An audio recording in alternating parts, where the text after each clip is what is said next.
Bonjour à tous et à toutes. Aujourd'hui, nous allons traiter du Concile Vatican II, savoir si c'était un concile pastorable et faillible, ou bien alors un concile doctrinal et infaillible. Commençons par une citation de Montini Paul VI, clôturant solennellement tous les documents de Vatican II.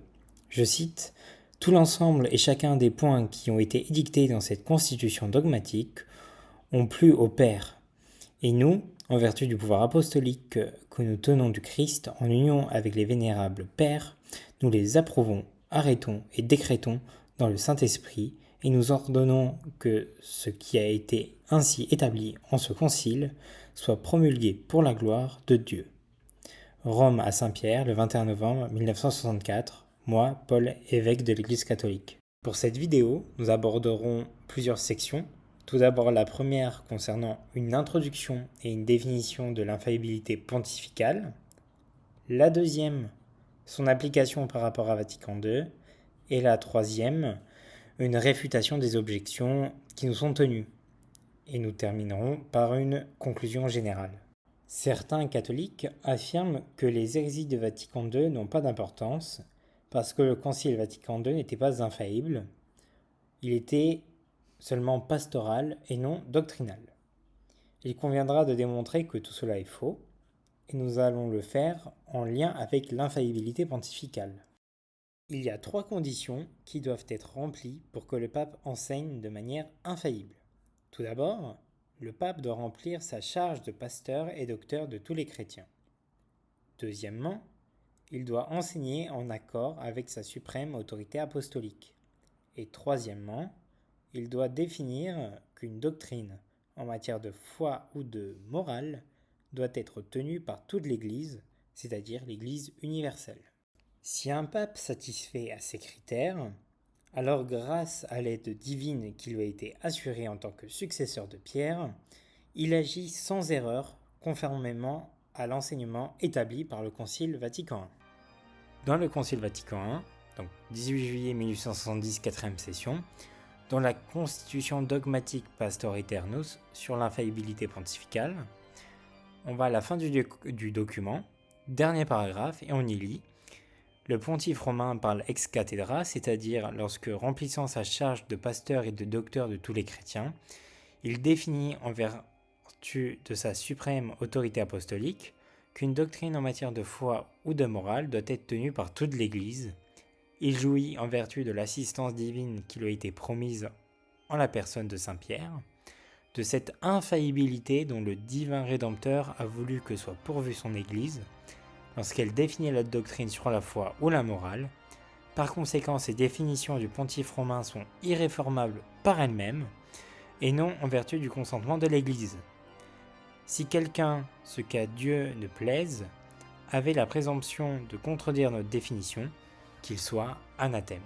Nous allons maintenant prouver, point par point, que la promulgation des documents de Vatican II, faite par Paul VI, remplissait ces 3 exigences, ce qui rendait donc infaillibles les documents de Vatican II, si Montini avait été réellement pape. La première exigence pour qu'un pape enseigne infailliblement est qu'il doit agir en tant que pasteur et docteur de tous les chrétiens.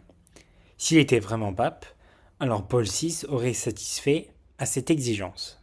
Chacun des 16 documents de Vatican II commence en ces termes. Paul, évêque, serviteur des serviteurs de Dieu, avec les pères du Saint Concile, pour que le souvenir s'en maintienne à jamais. Donc nous sommes sur le site du Vatican, Lumen Gentium, et on voit bien que c'est ce qu'on a dit juste en haut, voilà, Paul, évêque, serviteur des serviteurs de Dieu, etc. Pareil pour Agentes, mais également d'autres textes du Concile Vatican II, donc les 16 autres documents du Conciliabule Vatican II, et par exemple sur Christus Dominus, pareil, c'est toujours la même chose, hein, vraiment. Pareil pour Dignitatis Humanae, Paul évêque des évêques, Paul évêque serviteur des serviteurs de Dieu, etc.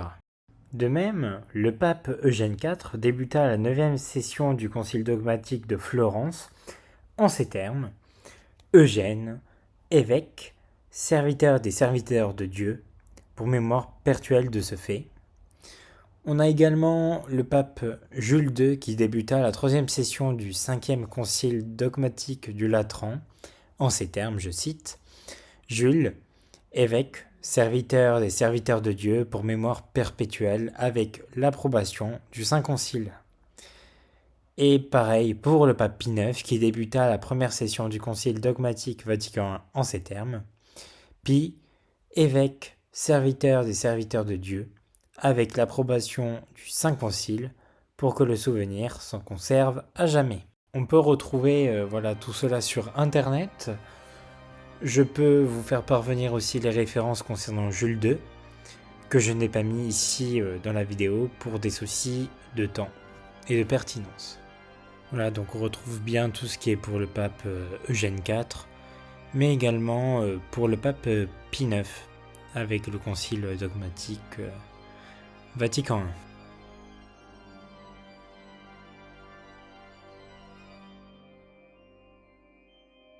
C'est la manière habituelle des papes de commencer solennellement les décrets de conciles généraux, dogmatiques mais encore œcuméniques. Paul VI débuta précisément chaque document du Concile Vatican II de la même manière et avec les mêmes termes. En commençant chaque document du Concile Vatican II de cette façon, Paul VI a rempli clairement la première condition pour enseigner infailliblement. Regardons donc la deuxième condition. Pour qu'un pape puisse enseigner de manière infaillible, la deuxième condition est qu'il doit le faire en harmonie avec son autorité apostolique. Les 16 documents de Vatican II commencent par ces formules, ou si vous voulez ces termes, plus ou moins identiques à cela. Donc je cite, « Tout l'ensemble et chacun des points qui ont été édictés dans cette constitution dogmatique ont plu au Père. Et nous, en vertu du pouvoir apostolique que nous tenons du Christ en union avec les vénérables pères, nous les approuvons, arrêtons et décrétons dans le Saint-Esprit, et nous ordonnons que ce qui a été ainsi établi en ce concile soit promulgué pour la gloire de Dieu. » Paul VI conclut chaque document du Concile Vatican II en invoquant son pouvoir apostolique, suivi de sa signature. Il répondait manifestement à la deuxième condition pour l'infaillibilité. Effectivement, ce paragraphe à lui seul satisfait non seulement la deuxième condition d'infaillibilité papale, mais également les trois. Quand nous y voyons Montini, je cite, « approuver, arrêter et décréter », fin de citation, dans, début de citation, le Saint-Esprit, fin de citation, et par son, début de citation, pouvoir apostolique, donc son autorité, fin de citation, toutes les choses contenues dans chaque document.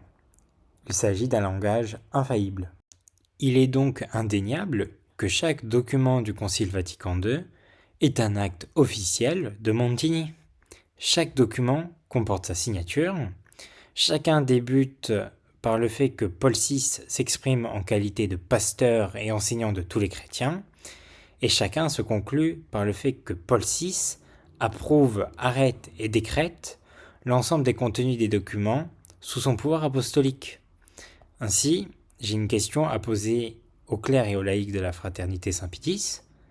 Si vous reconnaissez Montini, donc Paul VI, comme pape, pourquoi vous ne vous soumettez point aux documents infaillibles du Concile Vatican II? Telle est ma question.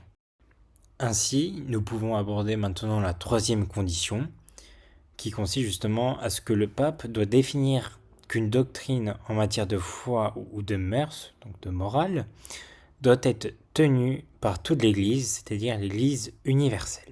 On doit souligner que les textes du Concile Vatican II contiennent de nombreux enseignements sur la foi et la morale, ce qui correspond à la troisième exigence.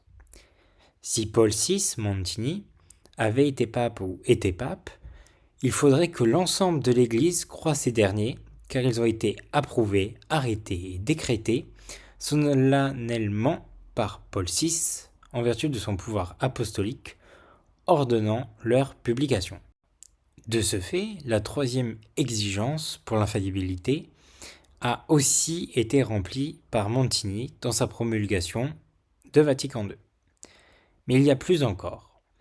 En clôturant le concile, Montini Paul VI a réaffirmé son pouvoir apostolique et a reconnu que l'ensemble des constitutions, décrets et déclarations du Concile Vatican II ont été validés et proclamés sous son autorité. Il ajoutait également que tout cela devait être, je cite, religieusement observé par tous les fidèles. Il a ensuite considéré comme nuls et sans effet tous les efforts qui allaient à l'encontre de ces déclarations. Ainsi, Montini Paul VI dit que le conciliabule Vatican II doit être religieusement observé.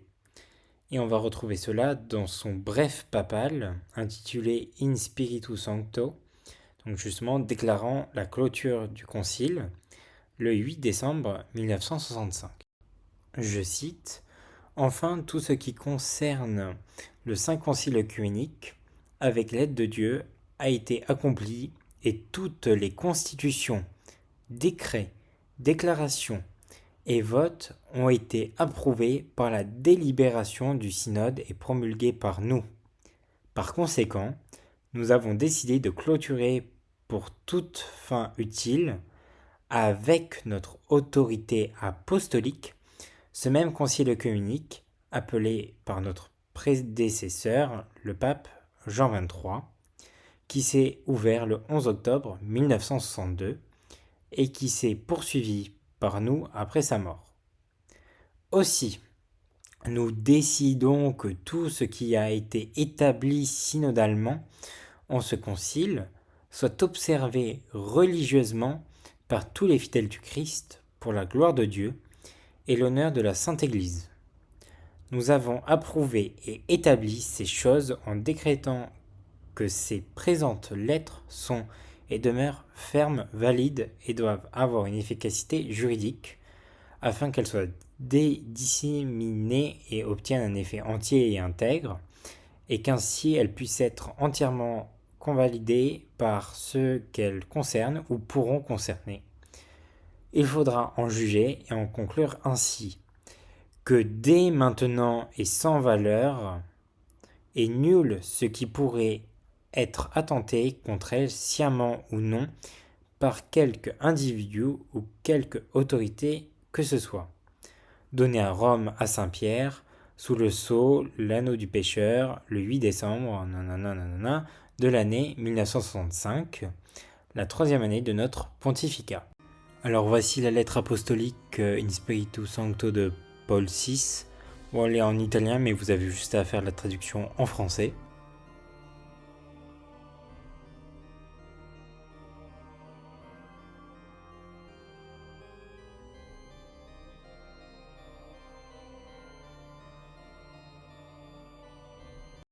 Ainsi, si vous adhérez à l'enseignement de Paul VI, il est impératif d'observer religieusement le conciliabule Vatican II.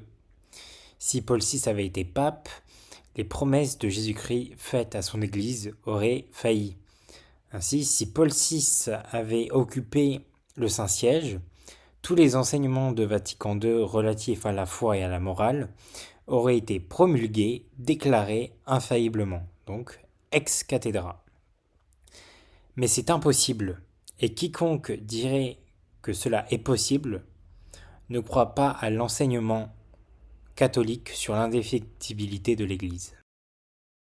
On peut donc être amené à se poser une question: est-il envisageable qu'un authentique catholique approuve, arrête et décrète toutes les hérésies du Concile Vatican II dans l'Esprit Saint et par son pouvoir apostolique? La réponse est absolument pas.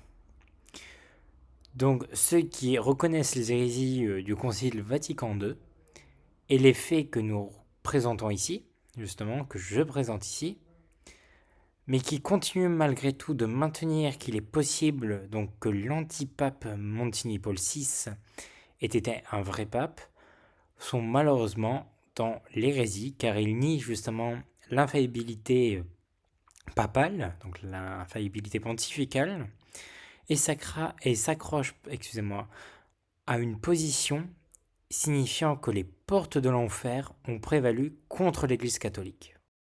Certains objecteraient à tort que pour qu'un pape parle ex cathedra, il doit condamner la vue opposée ou présenter des sanctions en cas de non-observance. C'est faux. Le pape Pie IX ne dit nulle part, dans sa définition sur l'infaillibilité pontificale, que le pape doit condamner afin d'opérer infailliblement. On trouve un bon nombre justement de définitions infaillibles où des papes ne condamnent pas ou justement ne présentent aucune sanction. Dans cette troisième section, nous allons aborder les réfutations des objections les plus courantes qui nous sont tenues. La première est justement dans le fait que dans son discours d'ouverture de Vatican II, Roncalli, donc Jean XXIII, a dit que Vatican II devait être un concile pastoral. Ceci prouve que Vatican II n'était pas infaillible. La deuxième objection, justement, consiste à dire que Montini a dit dans son audience du 12 janvier 1966 que Vatican II a évité de proclamer d'une manière extraordinaire des dogmes affectés par la marque d'infaillibilité. Et la troisième, donc c'est un détail, dire justement Vatican II n'était pas infaillible parce qu'il y avait une note jointe au document Lumen Gentium qui disait que ce n'était pas infaillible. Donc nous allons les aborder point par point. Deux petites précisions avant. Déjà la première, qualifier quelque chose de pastoral ne veut pas nécessairement dire ipso facto, donc de fait, que cela n'est pas infaillible. Et deuxièmement, c'est la confirmation solennelle de Montini Paul VI et non celle de Roncalli Jean XXIII qui rend Vatican II obligatoire pour tous ceux qui l'acceptent. Donc, concernant la première objection, ce n'est pas vrai.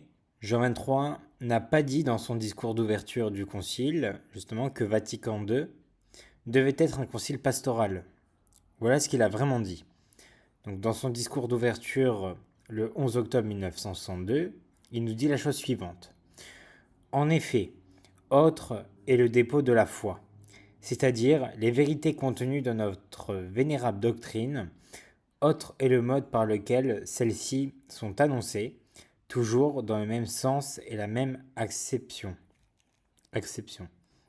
On donnera une grande importance à cette méthode et, si nécessaire, appliquée avec patience, on devra par conséquent adopter cette forme d'exposition qui correspond le plus au magistère dont le caractère est avant tout pastoral. Voilà ce qu'il dit.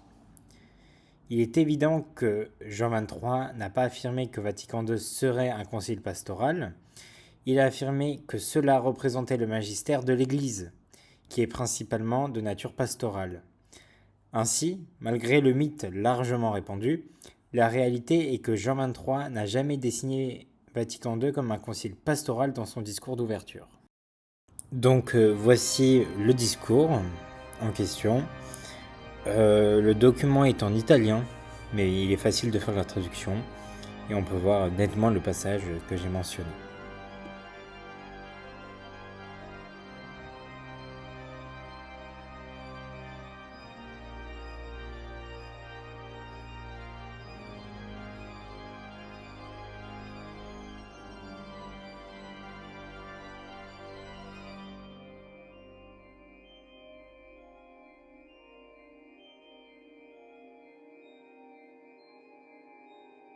Petite question destinée à la fraternité Saint-Pédis, donc on est bien sur leur site de la Porte Latine, concernant le discours du coup de Roncalli.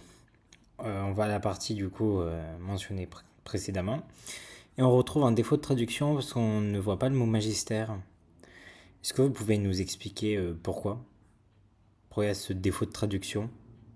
Voilà. A noter que même si Roncalli aurait qualifié Vatican II de concile pastoral lors de son discours d'ouverture, cela ne signifierait pas pour autant qu'il n'est pas infaillible. Qualifier quelque chose de pastoral ne veut pas nécessairement dire justement ipso facto, donc de fait, que cela n'est pas infaillible. Cependant, le fait que Jean XXIII n'ait pas désigné Vatican II comme un concile pastoral dans son discours d'ouverture est sans importance. En effet, comme mentionné précédemment, c'est Montini Paul VI qui a solennellement confirmé les hérésies de Vatican II.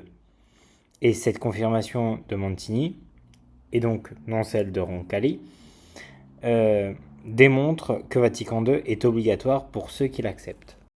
Concernant la deuxième objection, il est vrai que Montini Paul VI a déclaré en 1966, après que Vatican II eut été solennellement promulgué, que Vatican II a évité de proclamer d'une manière extraordinaire des dogmes affectés par la marque d'infaillibilité. Toutefois, ces propos de 1966 ne sont pas pertinents. Cela ne peut être modifié et ne remet pas en question le fait qu'il a officiellement promulgué, d'une manière qui serait irréfutable s'il était pape, tous les documents du Concile Vatican II le 8 décembre 1965.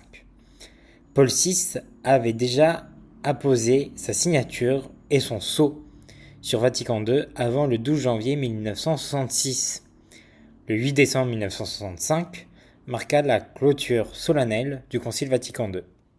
Le magistère est une autorité enseignante dont les enseignements sont irréformables, donc à voir dans le Concile Vatican I. Étant irréformables, ils deviennent inaltérables à partir de la date de leur déclaration.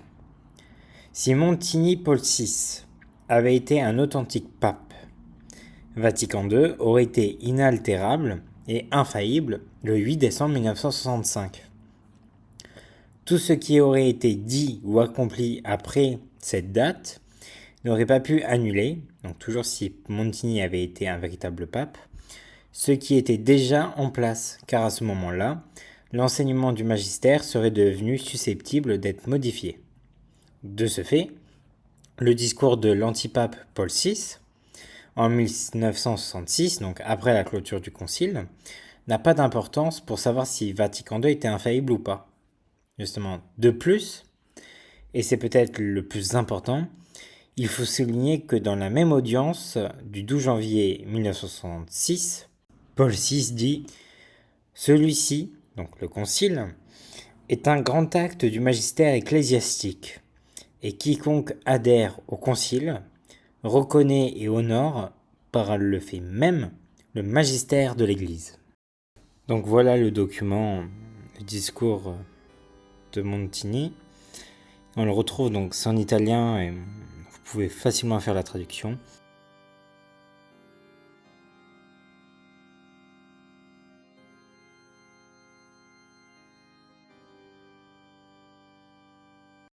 Si certains se réfèrent à l'audience de Montini Paul VI du 12 janvier 1966 pour tenter d'affirmer que le conciliabule Vatican II n'aurait pas été infaillible, même si Paul VI aurait été le pape, il devrait alors logiquement accepter d'autres déclarations de Montini Paul VI concernant Vatican II lors de cette audience, y compris celles mentionnées précédemment et celles à venir. Justement, dans la citation précédente, il est évident que Montini Paul VI déclare, donc en audience, que Vatican II représente une action du magistère et que quiconque soutient Vatican II respecte le magistère de l'Église. Justement, le magistère représente la source d'enseignement infaillible de l'Église catholique. Regardons maintenant une citation de Pie XI dans son encyclique Rappresentanti Inter, donc en date du 31 décembre 1929. Sur cette fonction magistérielle, le Christ a confié l'infaillibilité, avec en même temps le commandement d'enseigner sa doctrine à tous. Ainsi, selon Montini Paul VI, Vatican II est infaillible, puisqu'il affirme que c'est l'enseignement du magistère qui est infaillible. Son propos indique que toute personne qui adhère à l'enseignement du conciliabule Vatican II rend hommage à l'enseignement catholique. Ainsi, quiconque souhaite faire passer ce discours doit reconnaître que ceux qui tolèrent ces hérésies rendent honneur à l'enseignement catholique. C'est clairement absurde et faux. Et ça prouve que peu importe comment on se penche sur cette question, en lien avec cette audience de Montini, Vatican II est obligatoire pour tous ceux qui soutiennent que Montini Paul VI était un pape valide. Vous ne pouvez pas citer cette audience pour dire qu'on n'est pas obligé d'accepter Vatican II, quand la même audience dit que quiconque le suit honore le magistère. Donc Montini poursuit en disant dans le même discours, mais celui-ci, donc le concile, a toutefois muni ses enseignements de l'autorité du magistère ordinaire, lequel magistère ordinaire, de toute évidence authentique, doit être accepté avec docilité et sincérité par tous les fidèles, selon l'esprit du concile à propos de la nature et des fins des documents individuels.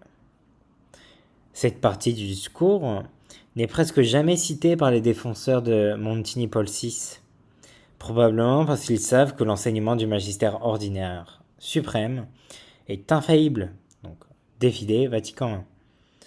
Ce qui signifie que même cette audience de l'antipape Montini Paul VI affirme l'infaillibilité de Vatican II.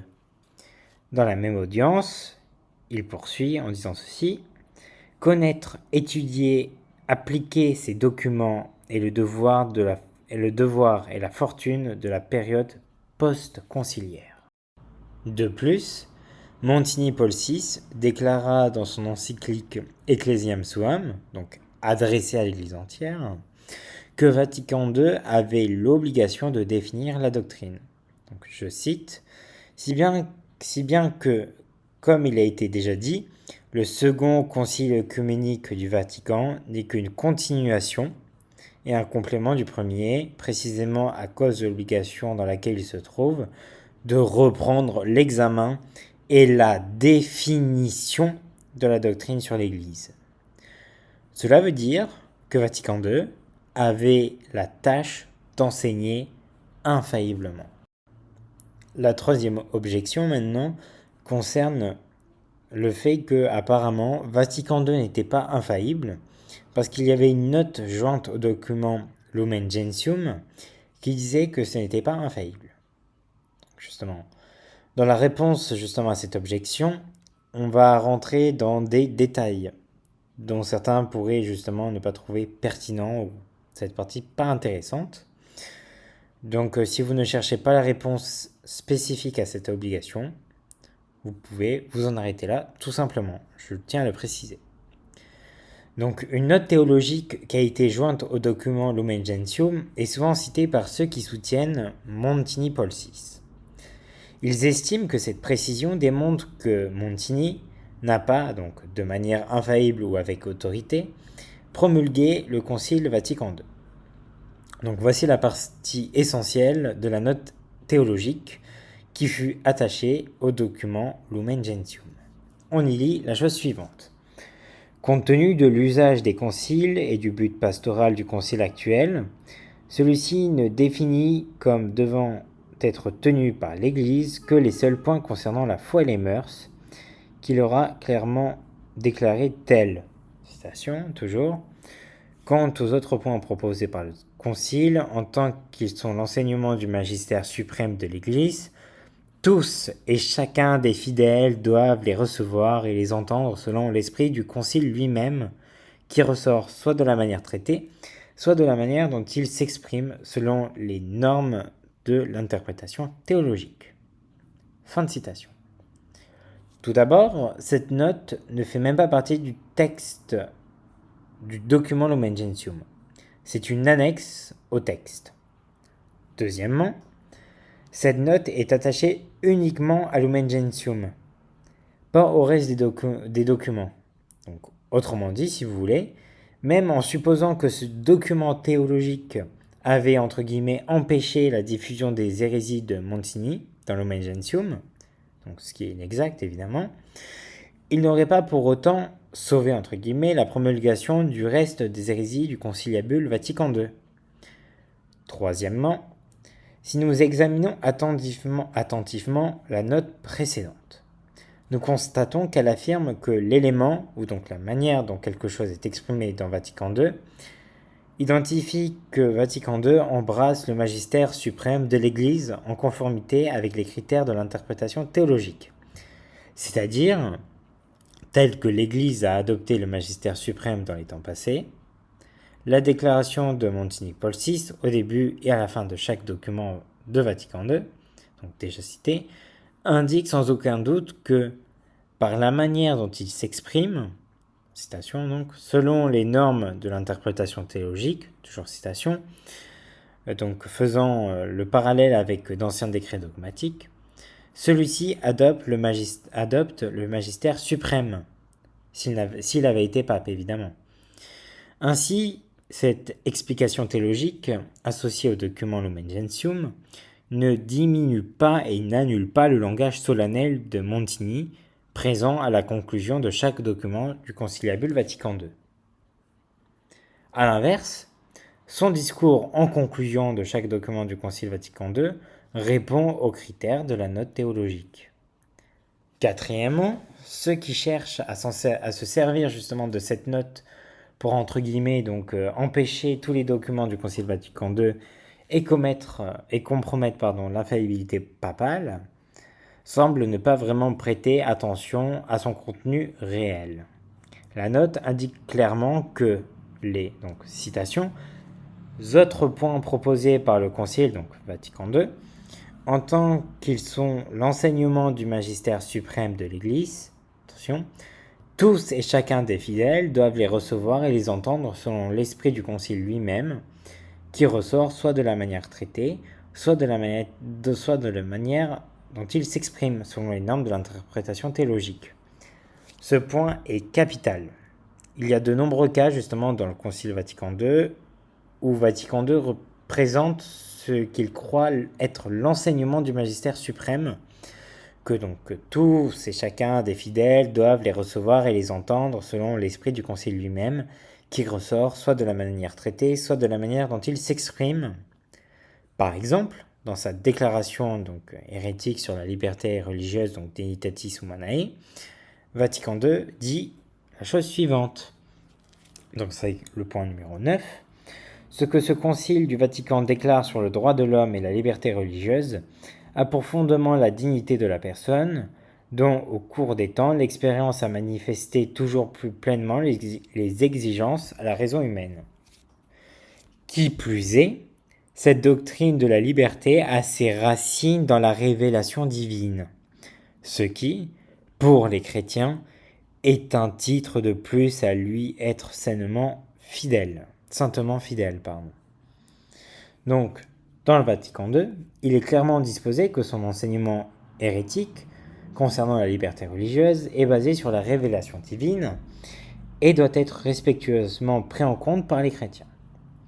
Cela répond clairement aux exigences de la note théologique pour un enseignement que, je cite, « Tous et chacun des fidèles doivent recevoir et entendre selon l'esprit du Concile lui-même, qui ressort soit de la manière traitée, soit dans la manière dont il s'exprime. » Pareil, il y a plus, par exemple, point numéro 12, l'Église, donc fidèle à la vérité de l'Évangile, suit la voie qu'ont suivi le Christ et les apôtres, lorsqu'elle reconnaît le principe de la liberté religieuse comme conforme à la dignité de l'homme et à la révélation divine, et qu'elle encourage une telle liberté. Cette doctrine reçue du Christ et des apôtres, elle l'a, au cours des temps, gardée et transmise. Fin de citation. Donc, Vatican II, justement, déclare clairement que son enseignement hérétique sur la liberté religieuse est, tout d'abord, en accord avec la vérité de l'Évangile, deuxièmement, qu'il suit le chemin du Christ et des apôtres, et troisièmement, qu'il est en harmonie avec la révélation divine. Car c'est l'esprit du Concile lui-même qui ressort, soit de la manière traitée, soit de la manière dont il s'exprime. C'est très simple. Ceux qui croient que l'antipape Monsignor Paul VI était le vrai pape, un vrai souverain pontife, ils sont liés aux documents hérétiques sur la liberté religieuse. Voilà. Pour résumer les points vus jusqu'à présent, Donc la note théologique attachée à Lumen Gentium ne s'applique pas à tous les documents. Voilà. La note, la même note du coup ne rabaisse pas ou n'annule pas le langage de Montini Paul VI à la fin de chaque document Vatican II, mais prouve en revanche que le langage à la fin de chaque document répond aux exigences pour un enseignement infaillible du magistère. Troisième, même si la note théologique s'appliquait à tous les documents, et pour quelques raisons ne rendait pas obligatoire le langage solennel de Montini Paul VI à la fin de chaque document, la note théologique prouverait toujours en elle-même que des documents variés dans Vatican II sont infaillibles et obligatoires, de par la façon dont Vatican II présente son enseignement sur ces points. Dans son encyclique dogmatique Quanta Cura, le pape Pie IX a condamné de manière infaillible la doctrine hérétique de la liberté religieuse, qui avait été réprouvée également par de nombreux autres papes précédents. L'idée hérétique que la liberté religieuse devrait être un droit civil dans toute société bien organisée a été explicitement condamnée par le pape Pie IX. Selon l'enseignement de l'Église catholique, un gouvernement qui accorde le droit à la liberté de culte, donc à l'image de celui des États-Unis ou de la France, est évidemment préférable à celui qui efface le catholicisme. Toutefois, cette situation ne représente que le moindre de deux mots. L'idéal serait un gouvernement qui ne reconnaît que la religion catholique comme religion d'État et n'accorde pas à chacun la liberté de pratiquer et de diffuser sa fausse foi dans l'espace public. Ainsi, l'idée que la liberté religieuse doit être un droit civil universel est considérée comme hérétique, conformément à la définition infaillible du pape Pie IX dans son encyclique Quanta Cura. Donc voilà, je vous laisse la lire aussi. Le passage le plus important, justement, c'est le suivant. Justement, notre prédécesseur d'heureuse mémoire, Grégoire XVI, appelait à un délire, savoir que, donc citation, la liberté de conscience et des cultes est un droit propre à chaque homme, qu'il doit être proclamé et assuré dans tout État bien constitué. Or, en soutenant ces affirmations téméraires, il ne pense pas, il ne considère pas qu'il prêche une liberté de perdition.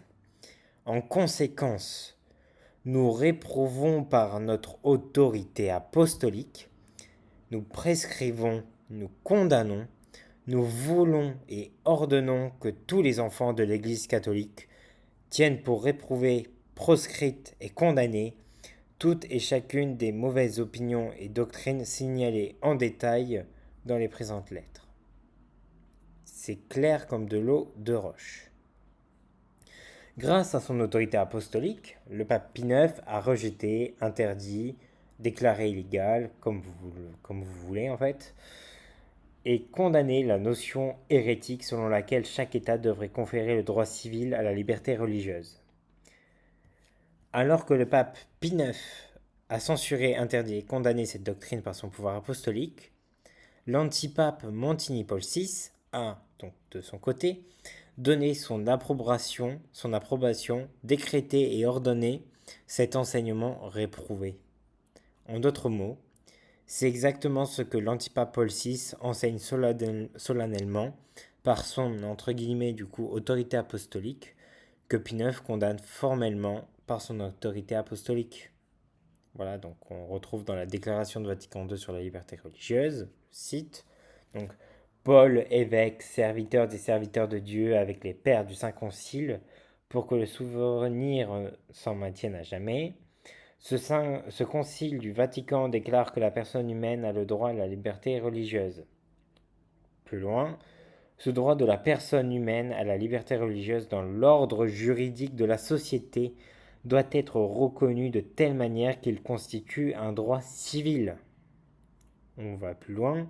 Tout l'ensemble et chacun des points qui ont été édictés dans cette déclaration ont plu au Père du Concile.